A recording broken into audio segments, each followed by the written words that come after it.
Hi, thanks for visiting my reading room. I'm Nancy, reader and tutor, and this is my labor of love. I'm also a small business owner of West Coast Polar Ice, Italian ice and frozen specialties. You can visit my Instagram page, Icy Scoops, or my Facebook page, West Coast Polar Ice, and get in touch with me that way. I'm a huge advocate for reading aloud on a regular basis. Our country needs strong, fluent readers with great critical thinking skills now more than ever. My mission is to build a love for reading, cover to cover, one book at a time. If you enjoy my channel, please like and share and subscribe. And I thank you here and now for any and all donations. God bless America. Today's classic read is from Bullseye, Step Into Classics for young readers, and it's Treasure Island. And we begin. Chapter 1, The Old Sea Dog.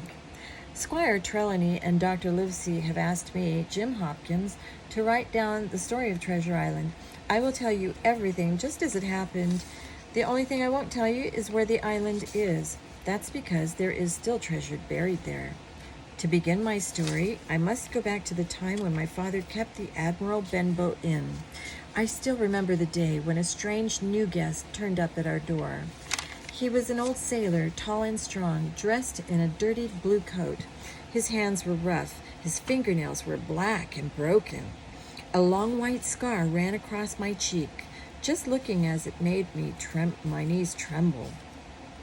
I watched the old sailor as he came up the road to our door. Our inn stood on a high cliff. At the foot of the cliff was the ocean. The stranger stared out at the waves for a long time. Then he started singing to himself. It was the first time I heard the old sea song that I was to hear so often. 15 men on a dead man's chest, yo-ho-ho, and a bottle of rum. The old sailor's face was always dirty. His clothes were in rags, but he acted like a man who was used to giving orders.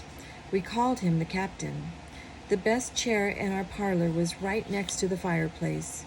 The captain claimed that chair right away. Night after night, he would sit there staring into the fire. But when other sailors came to the inn, he stayed out of sight. He would hide behind the heavy curtain at the parlor door and spy on our new guests.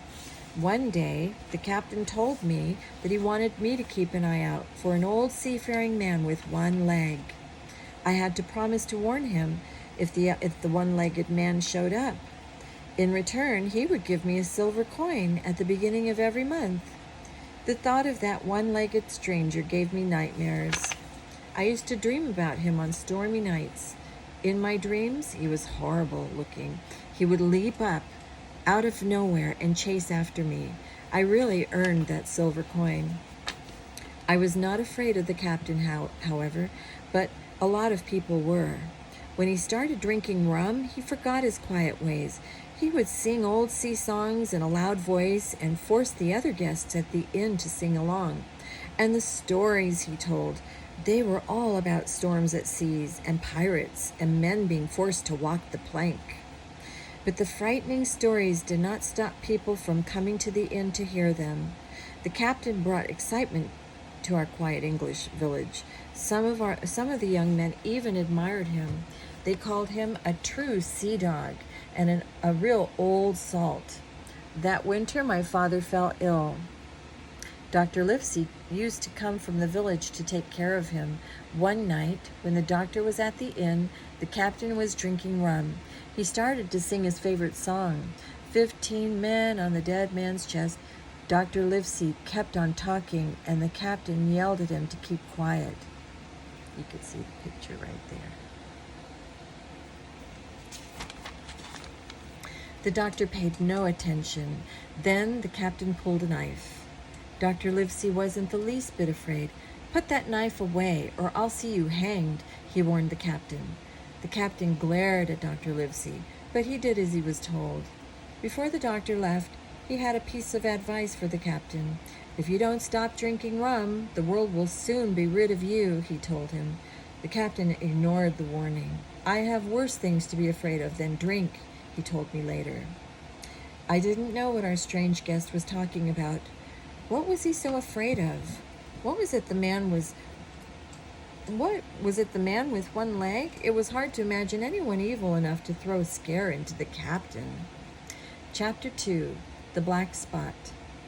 Soon after that night, strange things began to happen at our inn. The first was the arrival of a thin, yellow-skinned man with 2 fingers missing from his left hand. The man walked in as I was setting the tables for breakfast.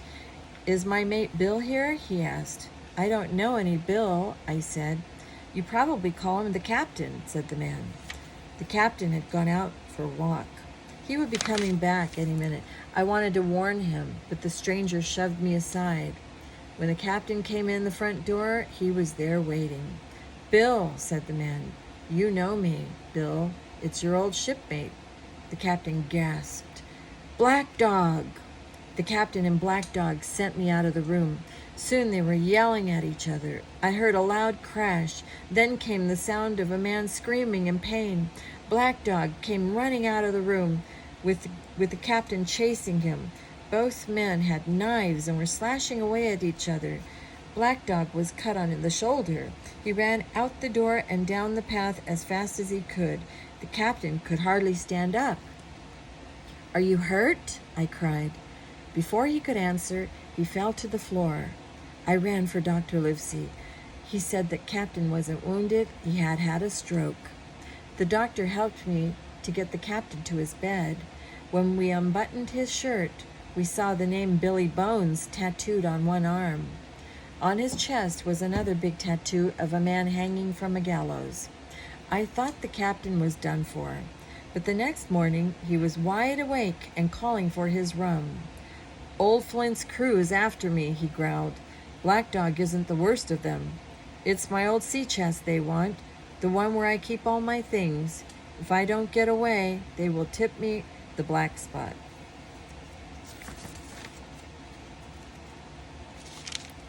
"What is the black spot?" I asked.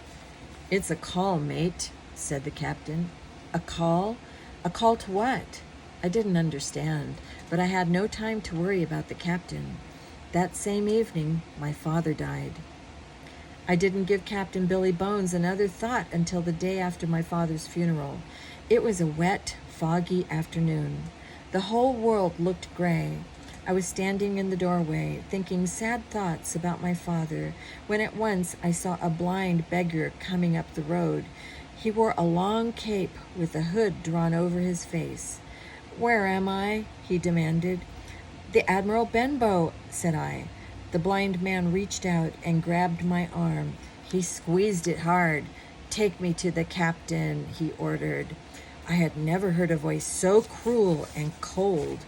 It scared me more than the pain in my arm. I did what he said.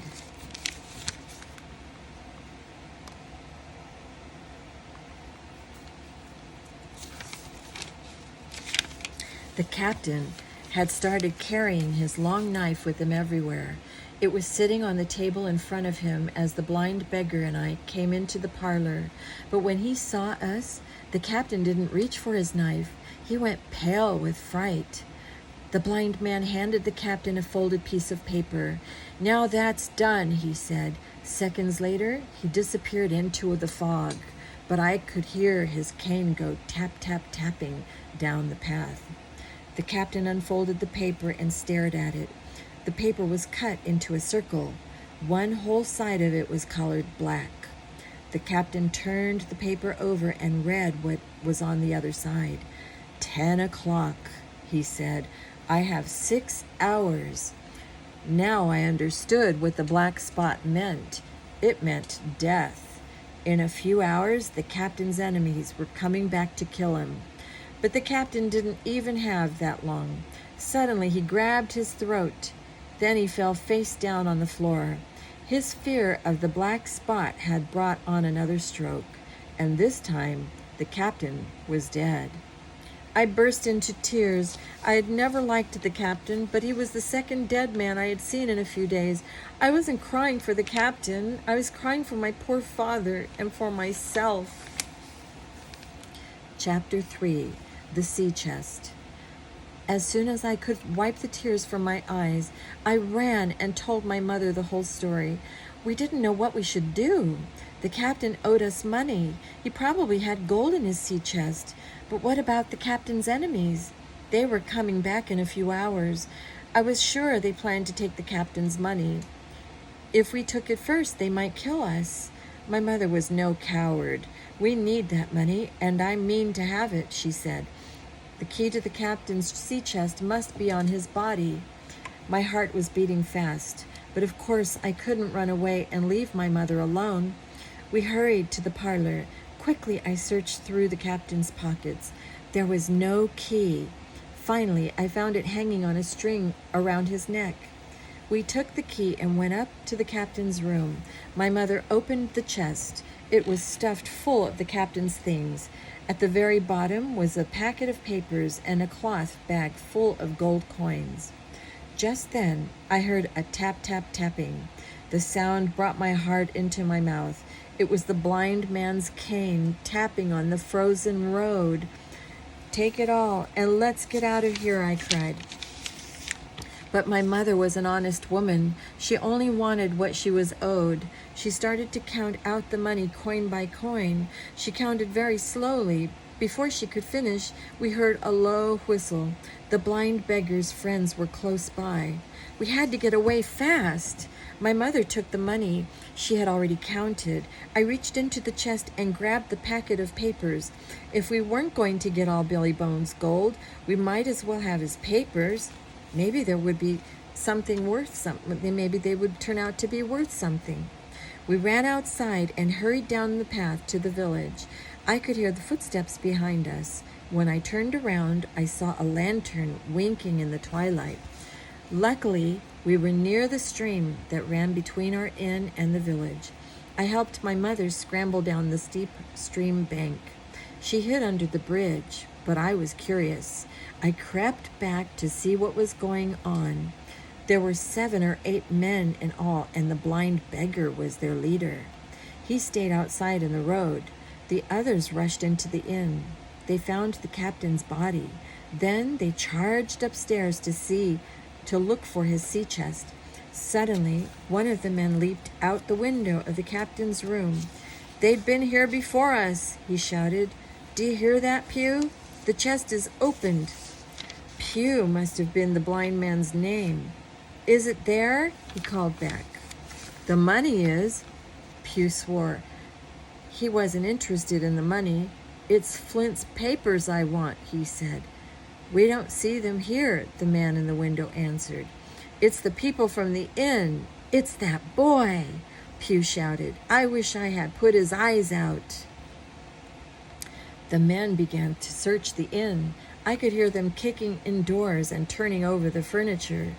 Then I heard horses galloping up the road from the village. Blind Pew's helpers ran in all directions. Not one of them stopped to help Jimmy. Not one of them stopped to help him. "Johnny, Black Dog, Dirk," he called out. "You won't leave me."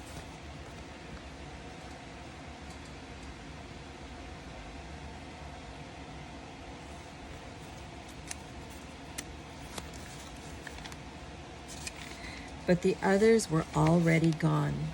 Just then, the horseman came out over the hill. Blind Pew started to run. He was so confused that he ran right into the path of the horses. The horseman tried to stop, but it was too late. Down went Pew. His cry of terror rang out into the night. Then he cried out no more. He was dead, stone dead. The man on horseback offered to take me to Dr. Livesey so we could tell him what had happened. We finally found the doctor at the house of Squire Trelawney, the richest man in the area. The squire's house was large and fine. A servant led us to the library, where the walls were lined from floor to ceiling with books. The glow from the fireplace lit up the room. The squire and the doctor listened to my story. When Dr. Livesey heard that my mother and I had been brave enough to search for the gold, he slapped his leg. "Bravo," he said. Squire Trelawney got very excited when I told him that the blind men had talked about someone named Flint. "Flint was the bloodthirstiest pirate that ever sailed," he cried. Dr. Livesey was excited too. "I wonder if those papers show where Flint buried his treasure," he said. Dr. Livesey took a pair of scissors from his doctor's bag and began to cut open the sealed packet. The squire and I looked over his shoulder. Inside was a sort of diary. On one page, there were a lot of numbers. It seemed to be a record of the money the pirates had stolen. On another page was a set of directions. They told how to find the island where the treasure was buried. Besides the book, there was a folded sheet of paper. Its edges were sealed shut with wax. Carefully, the doctor slit open the seals. Out fell a map of the island. The map showed that the island was about 9 miles long. One of the big hills in the center of the island was marked Spyglass Hill. There were other names too, and 3 X's made with red ink. Next to the third red X, someone had written in small, neat letters, "Bulk of treasure buried here." That was all, but the squire and the doctor were delighted. "This is what Pugh's men were after," said the squire, "but you, Jim, were too quick for them. Now Flint's gold is ours for the taking."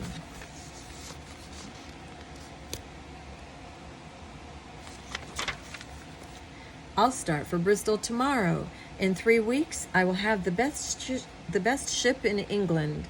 The squire outlined his plan. We were going on a treasure hunt. He would hire the ship and pay for the voyage. Dr. Livesey would be the ship's doctor, and I, Jim Hawkins, would go along as the cabin boy. We were all going to be rich.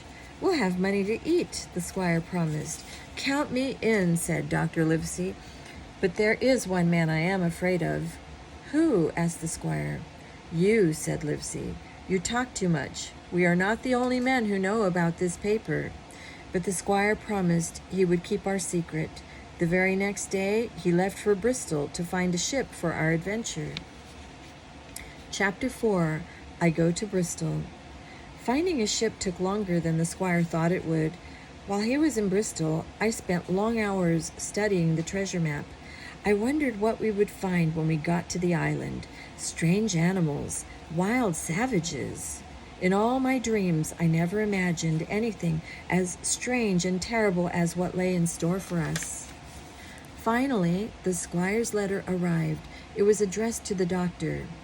"Dear Livesey, the ship is bought. She lies at anchor, ready for sea. She is a sweet ship. A child could sail her. Her name is the Hispaniola." The squire had other news, too. He had hired a captain named Smollett, and he had hired a cook for the voyage. The cook's name was Long John Silver. Long John had only 1 leg, but that was proof that he was a hero. He had been in the Navy, and he had lost a leg fighting for his country.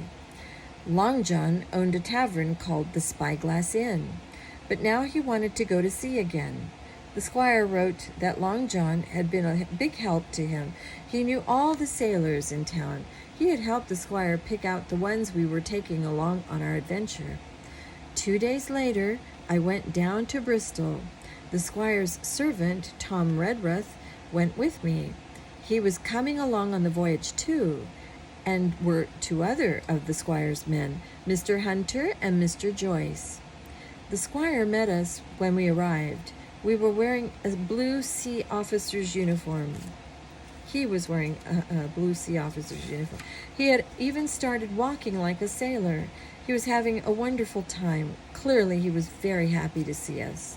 "When do we set sail?" I cried.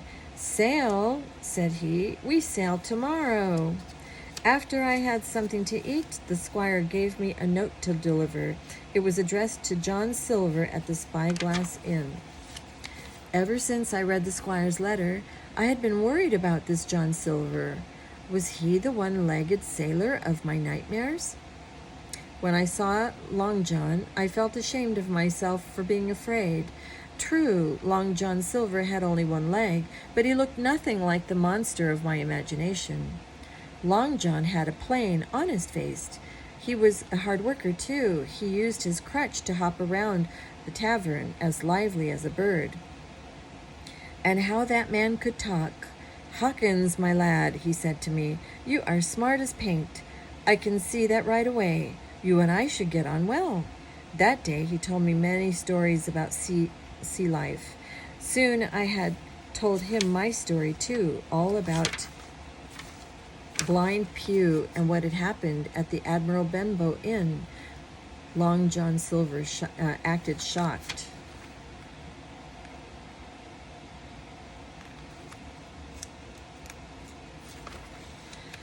Long John treated me like a grown-up. He made me feel important. Ever since my father died, I had been lonely. I wanted so much to believe that Long John was really my friend. Dr. Livesey arrived in Bristol later in the afternoon. That night, we all slept on the Hispaniola. In the morning, just after sunrise, all the sailors took their places on deck. The anchor came up, the ship's sails caught the wind.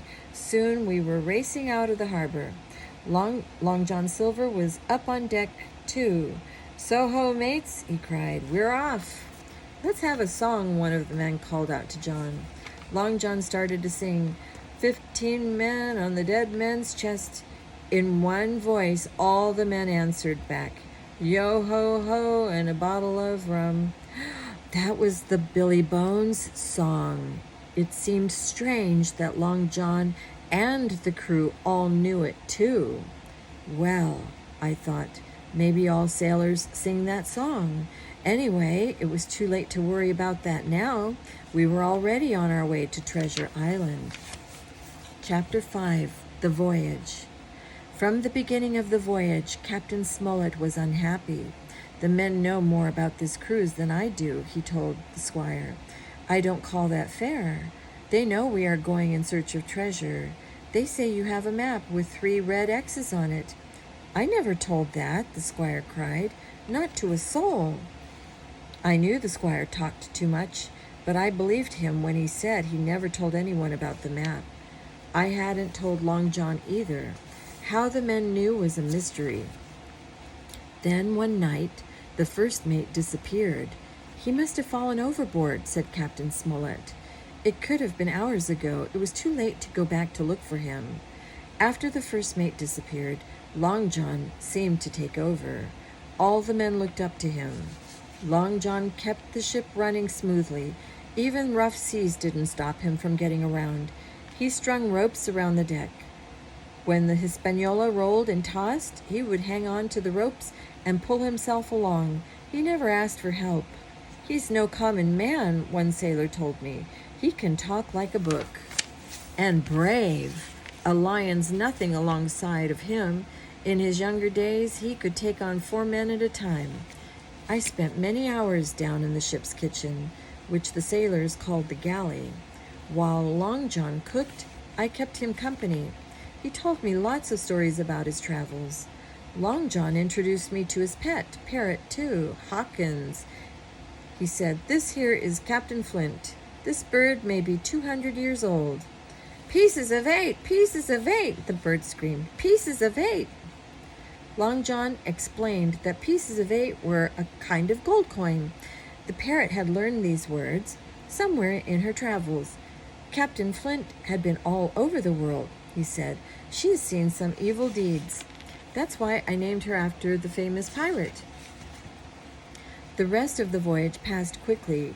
The crew seemed happy. Squire Trelawney was a kind of master. He was always giving out extra treats. He even kept a barrel of apples on deck so that the men could have one at any time they wanted. Soon we were only a day or so away from Treasure Island. Before I went to bed that night, I decided to help myself to an apple. The barrel was almost empty by now, so I had to climb all the way inside to get the fruit. It was dark inside the barrel, and quiet, too. I decided to sit there and rest for a while. The ship was rocking from side to side. Soon I started to feel sleepy. I closed my eyes. I woke up to the sound of voices. Long John had come up on deck. With him was Dick, the youngest sailor in the crew. Long John was telling Dick a story. "I sailed with Captain in England, then with Flint," I heard him saying. "It was with Flint that I lost my leg." Old Pew lost his deadlights, his eyes, at the same time. I was about to jump out of the barrel when I heard Long John mention Pew. The name made me tremble with fear. Now I knew the truth. Long John had never been in the Navy. He was a pirate, one of Flint's old crew.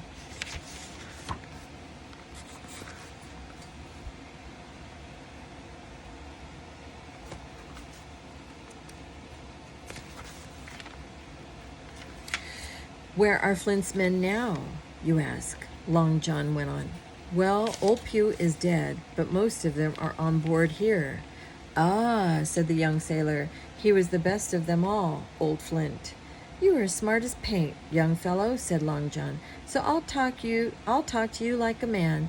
I mean to come back from this voyage a gentleman of fortune. Long John was making friends with Dick the same way that he had made friends with me. My feelings were hurt. I was jealous. Then I remembered that I had worse things to worry about.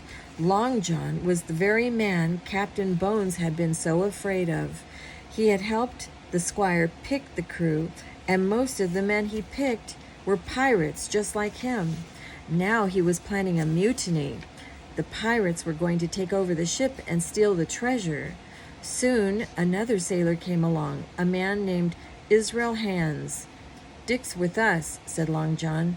I know Dick is with us, said Israel Hands. The question is, when are we going to make our move? At the last possible minute, said Long John. The squire and the doctor have the treasure map.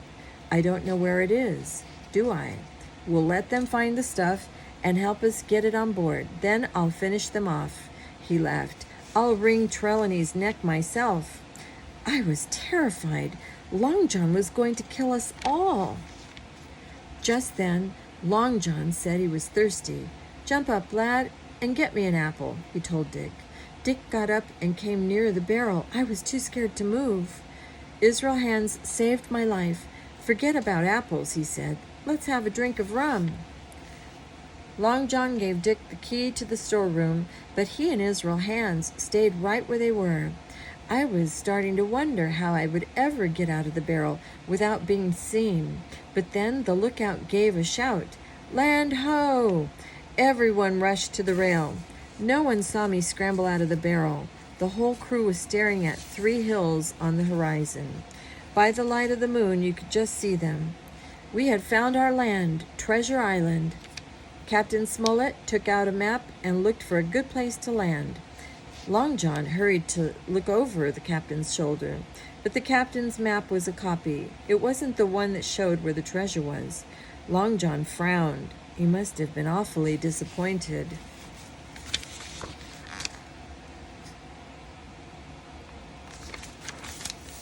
When no one else was listening, I asked the squire, Dr. Livesey, and Captain Smollett to meet me in the cabin. As soon as we were alone, I told them what I had heard. What a fool I was, cried the squire. We can't turn back now, said Captain Smollett. The crew will not obey me. We will have to bide our time. Silver doesn't know we are onto him. Surprise is on our side. And you, Jim, the captain added, will be our eyes and ears. Counting Hunter, Joyce, and Redruth, there were 7 of us in all. There were 19 sailors in the crew, including Long John. I couldn't see how biding our time would do any good. I was sure we would never leave the island alive. Chapter 6, My Shore Adventure. When the sun came up, I had my first good look at Treasure Island. The trees were a strange shade of green. They made me think of poison.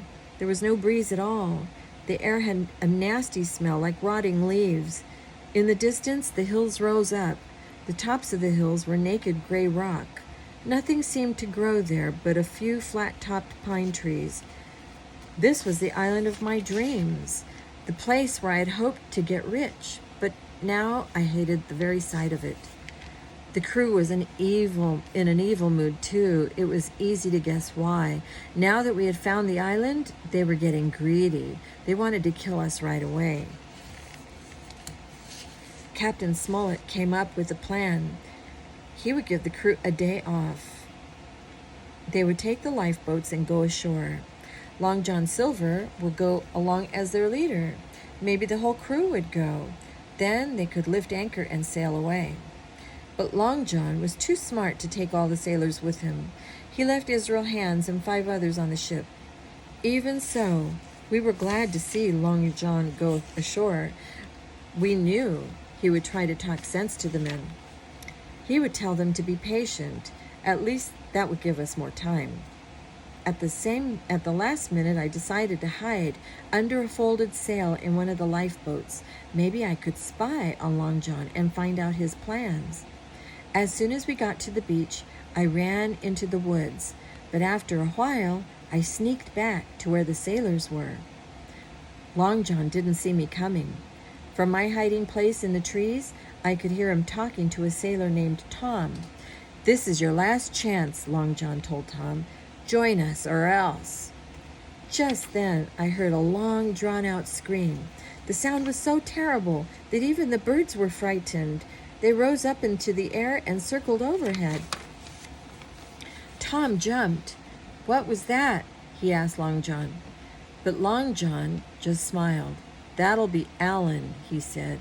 Suddenly, I realized that we had been wrong. All the sailors had not been on Long John's side after all. Alan had been loyal to us, and now the pirates had killed him. Tom had figured this out too.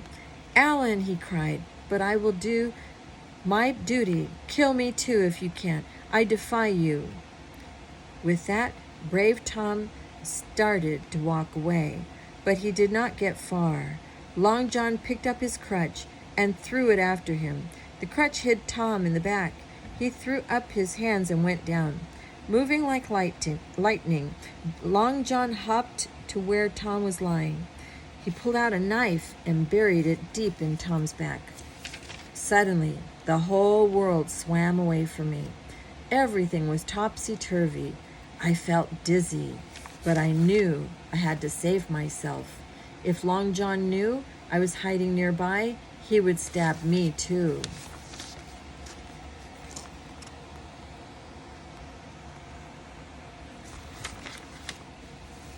I ran away as fast as I could. Soon I came to one of the twin hills near the center of the island. All of a sudden, I realized that someone or something was following me. The figure ran from tree to tree.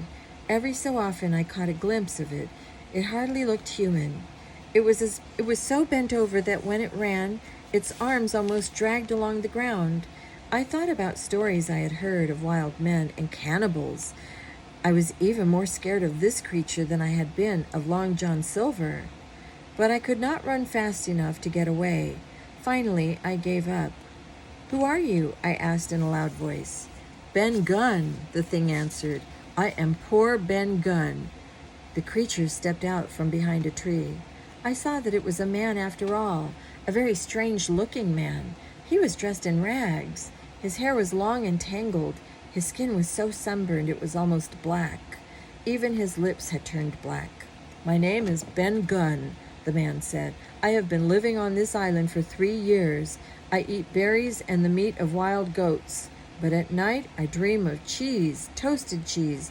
Do you have any cheese with you?" "No," I said, "but there is plenty of cheese on my ship." "Tell me, how did you get here? Were you shipwrecked?" "Marooned," he answered. I knew what that meant. That was how pirates punished members of their crew. They left them behind on a deserted island. Ben Gunn told me how he got marooned. He had been on Captain Flint's ship when Flint buried his treasure. A few years later, he came back to the island in another ship. He told the crew about the treasure. They searched for 12 days. When they had found nothing, they thought Ben had lied to them, so they left him on the island and sailed away. "But now I am rich," Ben Gunn laughed. "Rich!" He could not stop giggling. Then he reached out and pinched me, hard. Ben Gunn wasn't happy to hear that Long John was back on Treasure Island.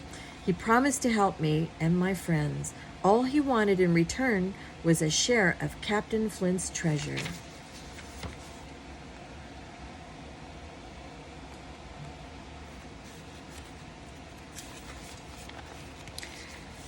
I gave my promise, but I wasn't sure Ben Gunn would be much help. He kept giggling and pinching me.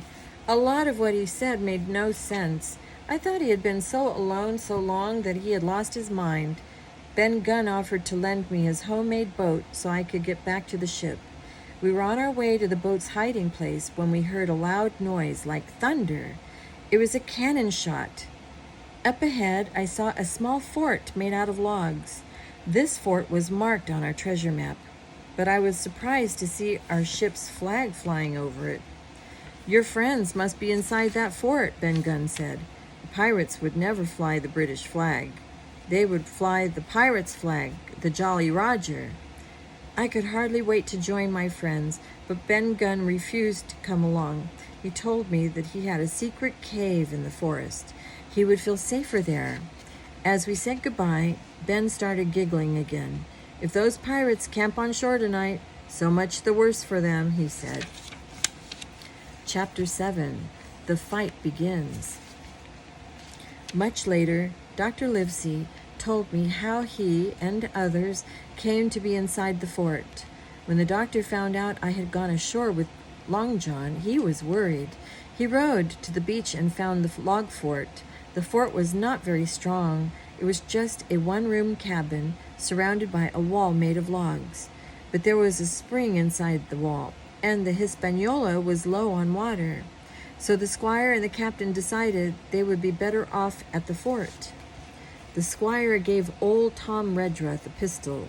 Redruth stood guard over the 6 sailors that Long John had left on the ship. In the meantime, the squire and the others made several trips to the fort. They took all the weapons off the ship, and the food too. When it came time for the last trip to shore, Redruth came along.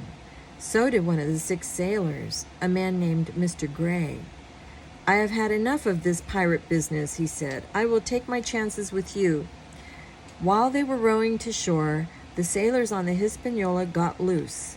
They fired the ship's cannon. That was the shot Ben and I heard. Long John and the others on shore heard the shot too. They came running, and a fight broke out. Poor Tom Redruth got killed. So did one of Long John's men. The pirates captured the lifeboat and some of our supplies, but except for Tom Redruth, all my friends made it safely to the fort. When I got to the fort, the squire and the doctor were very glad to see me. They were surprised that I was still alive. I told them all about Ben Gunn, but it was hard to see what the strange little man could do to stop Long John Silver. The pirates' camp was so close we could hear them. They sang pirate songs as loud as they could. It sounded as if they were having a wonderful time.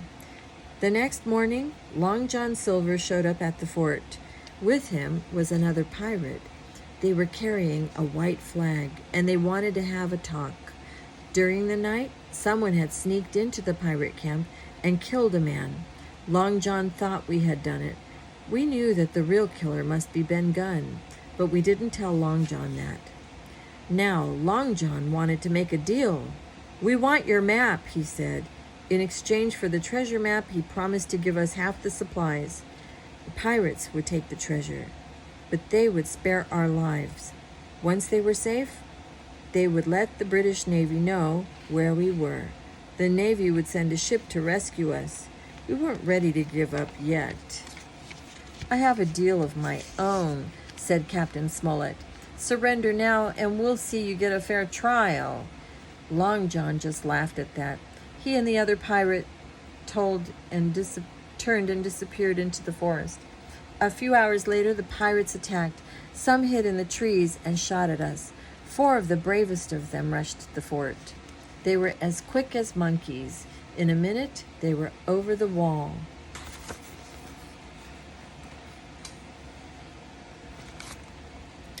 "Out, lads! Fight 'em in the open!" shouted Captain Smollett. We started to obey, but one pirate was already in the cabin.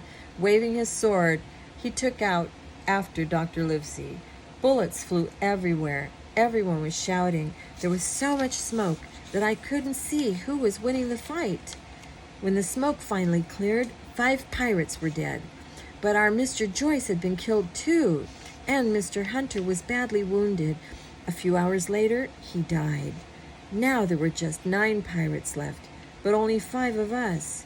Dr. Livesey, Squire Trelawney, Captain Smollett, Mr. Gray, the sailor who had come over to our side, and me. Chapter 8, My Sea Adventure. After the battle ended, Dr. Livesey took the treasure map and went off to talk to Ben Gunn. I had an idea too. I was afraid the pirates would take the Hispaniola and leave us marooned. I had a plan to stop them. It was so dangerous that I knew the others would never let me try it, so I waited until no one was watching and I sneaked out of the fort. Ben Gunn had told me where his little boat was hidden. It did not take me long to find it. The boat was made of wood, carved with goat skins. It was as round as a teacup. A round boat is hard to row, but I made it out to our ship. This was my plan. I would cut the Hispaniola loose from its anchor. The ship would drift into shore and get stuck in the sand. Later, we could pull it free. But for now, the pirates could not sail away and leave us marooned. There was a rope hanging over the stern of the ship. As soon as I tied up my little boat, I climbed up the rope. Hanging from it, I was able to peer through the cabin window. Israel Hands and another pirate were inside the cabin. The two of them had been left by Long John to guard the ship. But they had gotten into an argument. They were so busy fighting that they didn't even see me watching them. I climbed back down the rope and cut the ship's anchor. The Hispaniola started drifting. I was right behind her in my little boat. Suddenly, a strong wind came up. This was not part of my plan at all. The ship started moving faster and faster. So did my boat. We were caught in a fast current, and we were both being swept away to the other side of the island. Soon the waves were huge. I rowed with all my might, but I could not get back to shore. The big ship and the little boat kept drifting us around the island. No one seemed to be sailing the Hispaniola. I wondered why Mr. Hands and the other man didn't stop fighting and save the ship. We drifted all night. By morning, we had reached the southwest tip of Treasure Island. By now, I was very thirsty. If I stayed on my little boat, I would be swept far out to sea. I would surely die. I was so tired. I wanted to give up, but I knew I had to keep my wits about me. My only hope was to get on board the Hispaniola. I began rowing toward the big ship, but just then the wind changed again. The Hispaniola began to turn around in circles. She tossed up and down on the waves. Suddenly, the ship was headed right for my little boat. The jib boom, the long pole that held one of the sails, was swinging free. When it swung right over my head, I reached up and grabbed it and held on tight. Seconds later, I heard a loud crack. The Hispaniola had run right over the little boat. It sank quickly out of sight. I scrambled onto the deck. The first thing I saw was one of the two sailors. He was dead, killed in last night's fight. Israel Hands lay nearby, alive but wounded. His legs seemed to be badly hurt. I am taking over the ship, I told him. Mr. Hands looked up at me. Very well, Captain Hawkins, he said. I'll obey you. I have no choice. I knew there was a small cove on the north side of the island. I decided to hide the Hispaniola there. Israel Hands helped me steer the ship. He didn't want to drift out to sea any more than I did. But soon he began to complain. I'm thirsty, he said. Won't you go below and get me something to drink? I went, but I did not trust Mr. Hands. Before I went below, I sneaked a look back at him. As soon as he thought I was gone, he started to walk perfectly well. He found a bloody knife laying on the deck. He hid it inside his shirt. I pretended not to know about the knife. When I came back on deck, Mr. Hands was limping again. Together we hauled at the sails. We got the ship safely into the cove. For a few minutes, I was so busy that I almost forgot that Mr. Hands was just pretending to be badly hurt. But all of a sudden, something made me turn around. He had sneaked up behind me. He pulled out the knife, then he charged. As quickly as I could, I jumped out of the way. I grabbed the ship's rudder and gave it a hard shove. The rudder hit Mr. Hands in the chest. Then I remembered that I had brought 2 pistols with me from the fort. I reached into my pocket and pulled out one of them. I took aim and fired, but nothing happened. The powder in the pistol was wet. Mr. Hands began chasing me around the deck. I got a lead on him and climbed up the mast. I am a fast climber. Safe in my high perch, I had time to reload both pistols with dry powder. But now Mr. Hands was coming after me. Not a step closer, I warned him. Mr. Hands stopped cold. He had been carrying his knife in his teeth. Now he took it out and spoke. I guess we'll have to make a truce, he said.